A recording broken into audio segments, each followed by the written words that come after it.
Hello and welcome again on ClubSpotter. And today I have the chance to talk with Artyom. Artyom, I let you introduce yourself and your agency. Amazing. I'm happy to be here. Thank you for the opportunity. So as you know, my name is Artyom. I'm from Israel, and I have an HubSpot agency, managing a HubSpot agency here in Israel in the high tech industry. And I'm super happy to be here. And thank you again. So first of all, the name is Opspot. The name is coming from the like operational spot because we're really focusing on our operations. And I'm happy here in Israel. Usually, I'm working with tech companies, the SaaS companies, and we don't have like a specific industry. We have fintech. Currently, we have 16 clients, and it's from every industry that you can think of. We have HR, SaaS, fintech, animations, even recruitment. Like I have a company that does recruitment. So we have everything.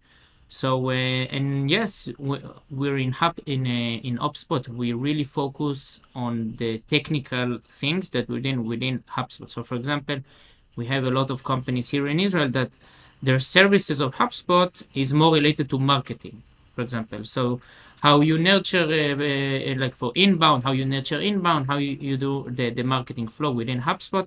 And our approach is less on something that is specific. So for example, marketing and leads or something, we're looking on it from the CRM perspective. So how we integrate it to your company, to your product, to your billing, to everything that you need within HubSpot. There's companies that need certain thing and that they want everything, and there's companies that use it only for something specific. So we're really focusing on streamlining the operations of the systems. So it's more on building integrations, custom codes within HubSpot. We have a lot of companies that have the professional operations. So, for example, we're building codes within HubSpot and more on the technical things.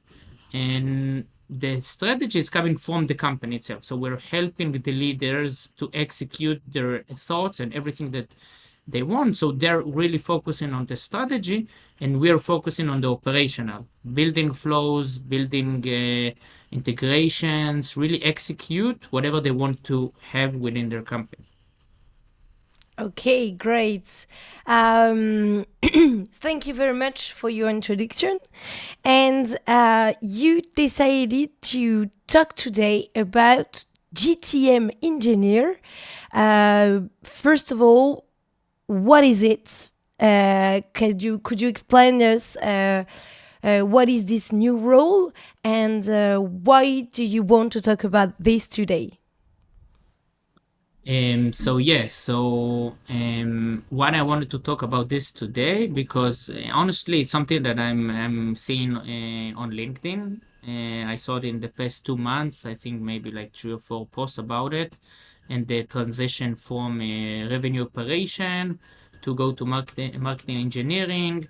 And one of the things that I were doing is on my last job, it was more focusing on the revenue operation side, but I do see this role, let's say, raising, and I thought, why not to spoke about it from the way that I see it, because I see it something that is not exactly the same as revenue operation. A lot of people that I saw on LinkedIn are saying it's pretty much the same, but I really see the difference within. So I said, okay, why not? Let's talk about it. And basically that's role in my opinion and how I understand it and how I see it.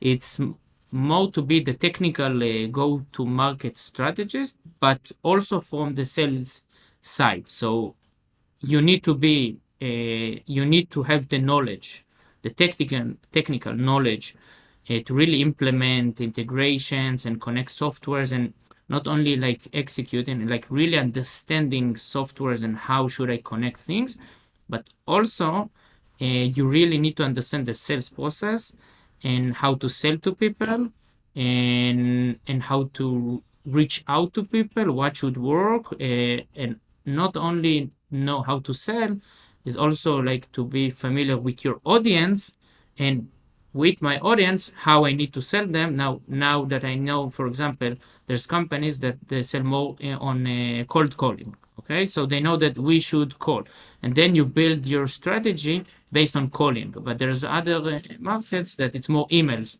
No one is really answering. So you need to really understand your audience. You really need to understand the messaging and what they need to hear, what their needs, what their pain points, how I really building that content for them, like how should I reach out to them, like in the messaging, and then also how I'm gonna execute it in the technical way. So if it's building integrations, if it's using softwares, like how exactly I'm doing that.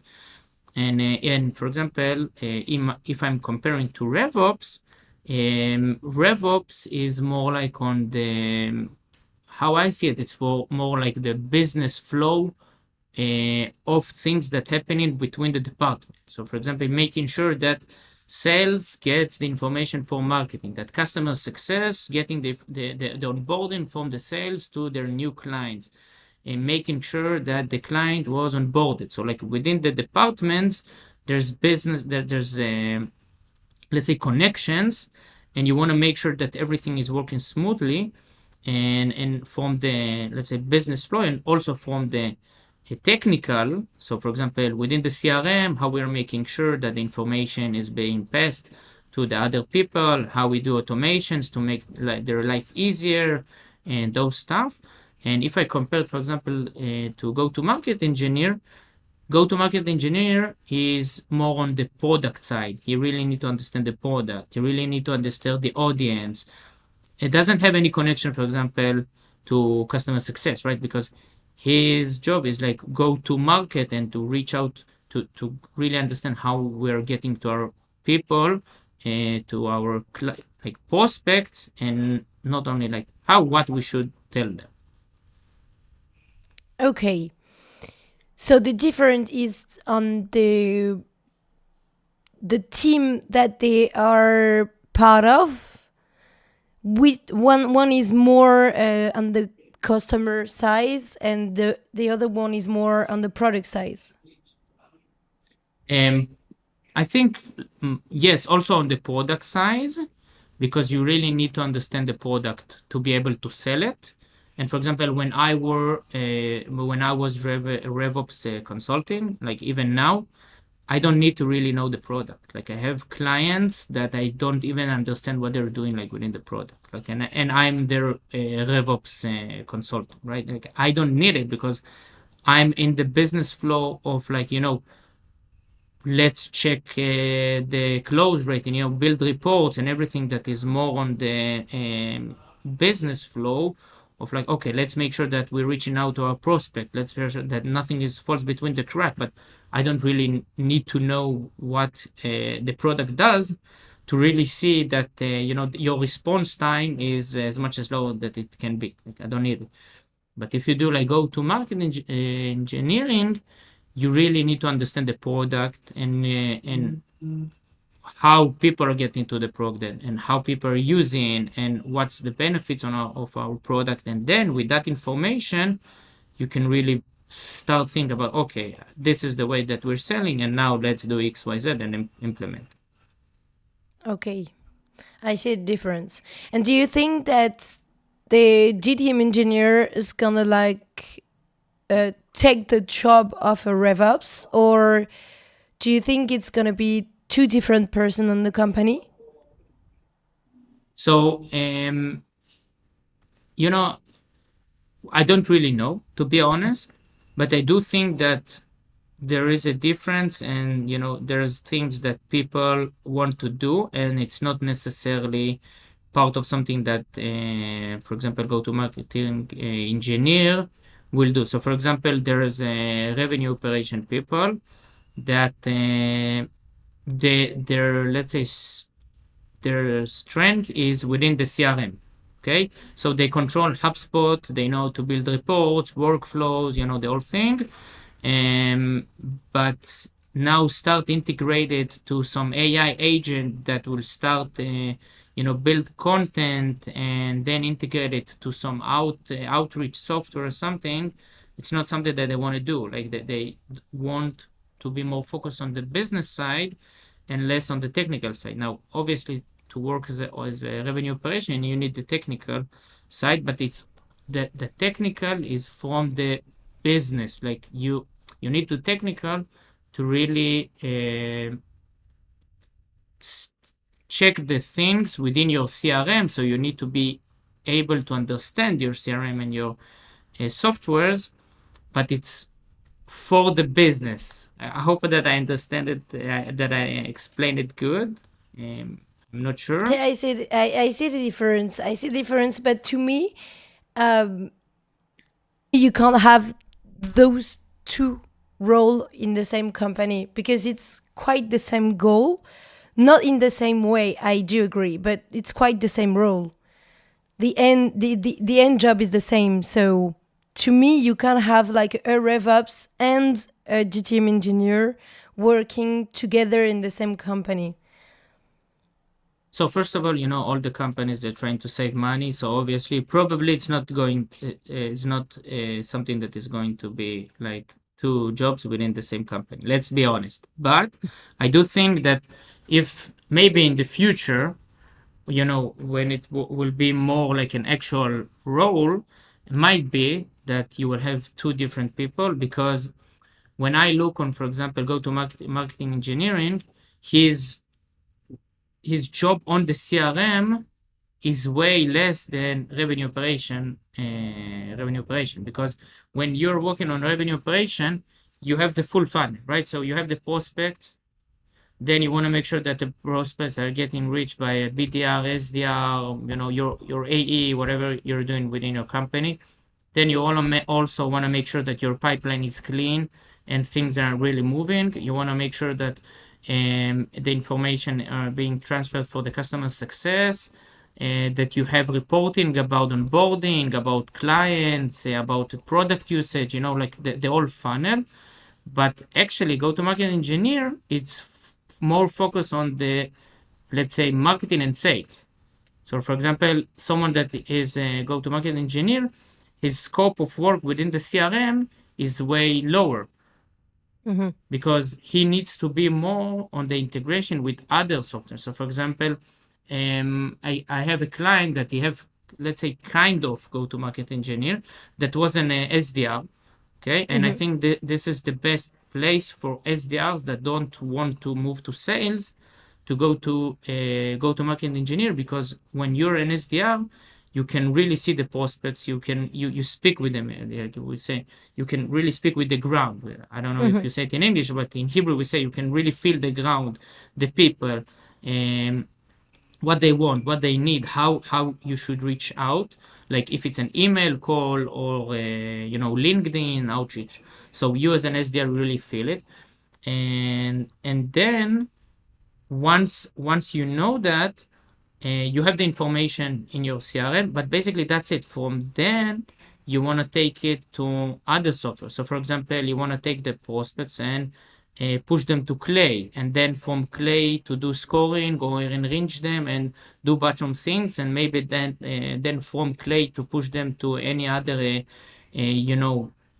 LinkedIn outreach tool, and then the final outcome you're pushing back to, for example, HubSpot, your CRM. But so when you're, let's say, RevOps, you're focusing on the information within the CRM and to bring any other information outside in. But I think that go-to-market engineer will build processes also outside of the CRM in other tools, and especially now that agents, AI agents is something that is raising. So you have N8N, for example, that you can push information from HubSpot to N8N to do a bunch of things over there, a whole flow, a whole agent, reach out, look, like do the whole thing, and then bring back the data to your CRM. And then the RevOps can really analyze it and, to push it to the pipeline and the customer success and everything. So I think the revenue operation is more focused on like the CRM and maybe some integrations to bring data within.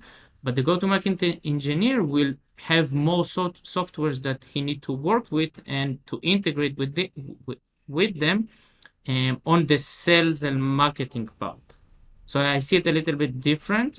So I think maybe some of the things that the RevOps doing will move to go-to-market engineer, but obviously there's gonna be new things that he will do, like revenue operation.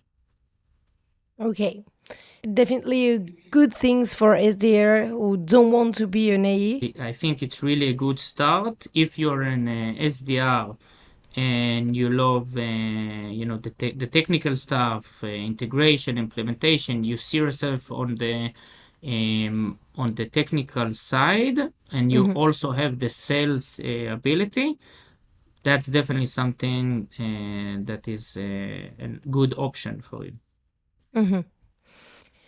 So you need to have like a profile which is a bit sales, a bit product, but with process mindset that we can find on the marketing side. It's gonna be an important role on the company.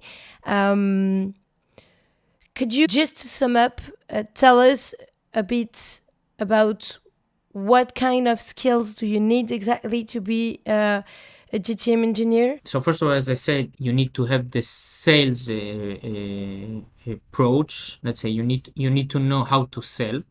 First of all, you need to know your audience, their needs, and how actually I solve their problem, because the focus is always on the client, right? So I need to know that, and to know how what exactly I need to say them, let's say. So first of all, you have the sales part.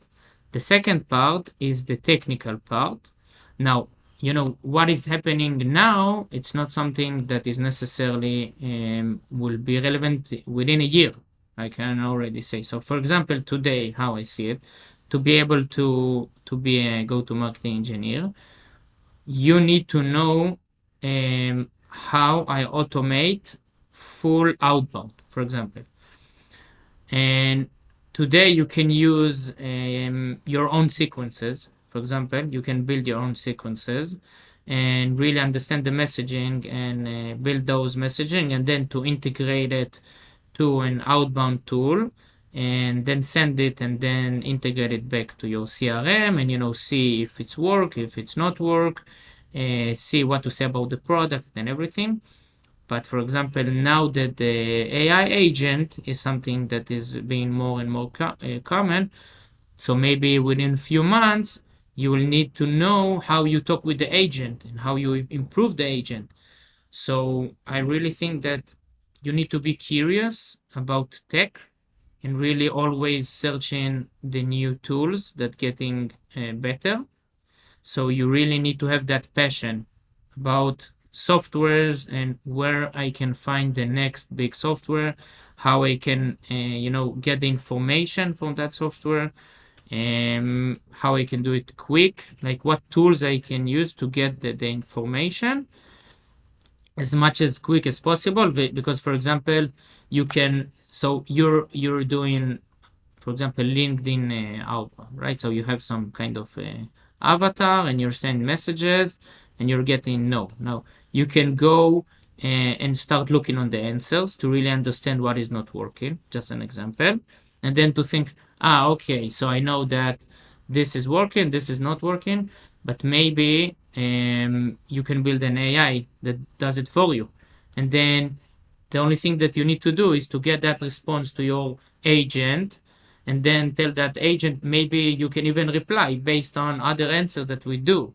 And then you can really have like a real communication as like an outbound SDR, but actually this is an agent, and that agent just have all of the answers that you have, right?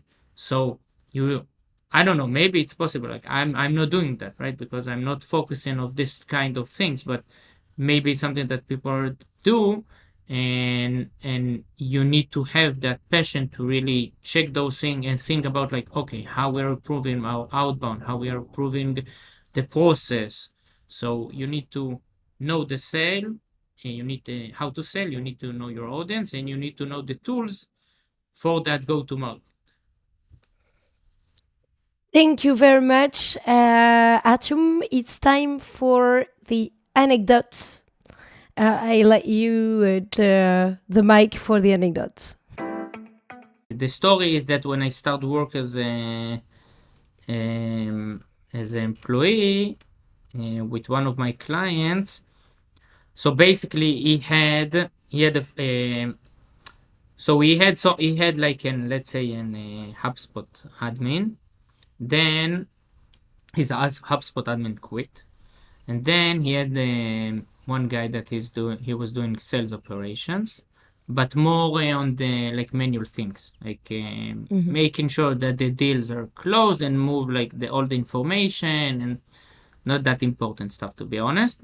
He didn't really also understand like the, let's say, the CRM, like the internal things that happening. And then the management wanted to change things in the pipeline. So basically, he deleted all the pipeline, and then he created it from scratch. And then basically we lost the information about the stages, because then those stages were numbers or something like that. And the company, from what I remember, couldn't analyze like the conversion rates and stuff like within those stages. No, he changed the name of the existing stages. So for example, you had the, let's say, until today it was prospect, and then I don't know, from prospect it become closed loss, something like that. Okay.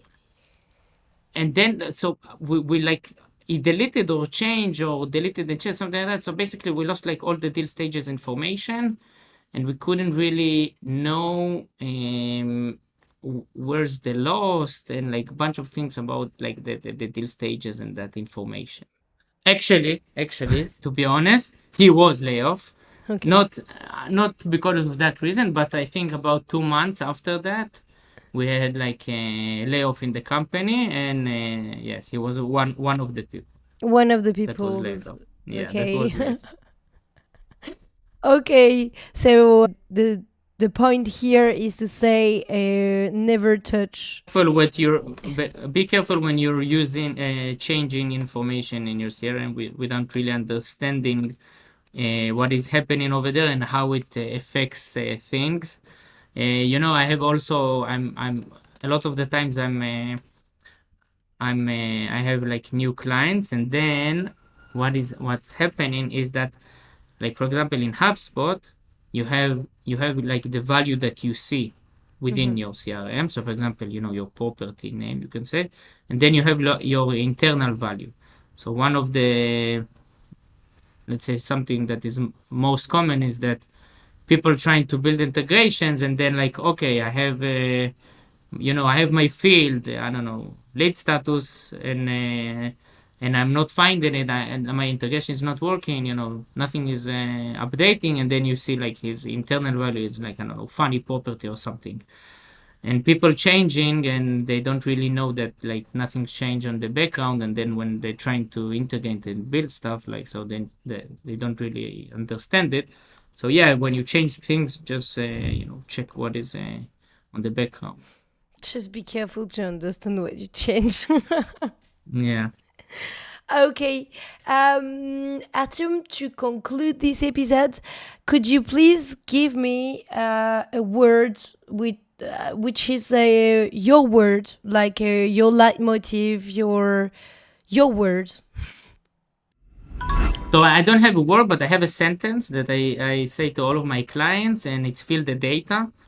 Everything that I'm doing, I'm always tell them, for example, if they come in with questions, something, I always question them, did you fill the data? Everything that I do, I always check, and this is how I say it. I always check and fill the data before I do anything, even like a property. If I have a client that is saying, yeah, I have like this property, you can rely on that. So I'm like, okay, even if you're saying that I can rely on that, I'm checking how that field is getting updated, what affects that field, how that field is affecting anything I have like clients that they want to clean their CRM. Yeah, just delete those fields, delete those workflows, delete the whole thing. They don't really know that, so they don't really understand what is happening over there. Also, for example, when I'm building reports, it's not just like, okay, I built that report and that's it. I'm always trying to really see the data in to make sure that it makes sense, that the data is actually updating. If you're doing something and then you have like, I don't know, 40% of no value, okay, why it's not like, okay, I have no value, that's it. Why I have no value? Maybe it's something that is broke. Someone turned off a workflow, some integration broke. Maybe you have just even a duplicate of, there's a bunch of duplicates in each CRM, like a bunch of duplicates fields. You have country 4 times. Okay, so maybe you're not using the right country. Like always fill the data in whatever you're doing, in not only in your CRM, also in other softwares. And like always, that's my sentence. My clients always laugh on me. Yes, Artyom, I filled the data and it's not correct. I know. So they're already coming to me with this. Okay, so fill the data. This is quite a good advice. Thank you very much, Artyom, for being there today, and I hope to see you for another episode. Thank you very much. It was a pleasure.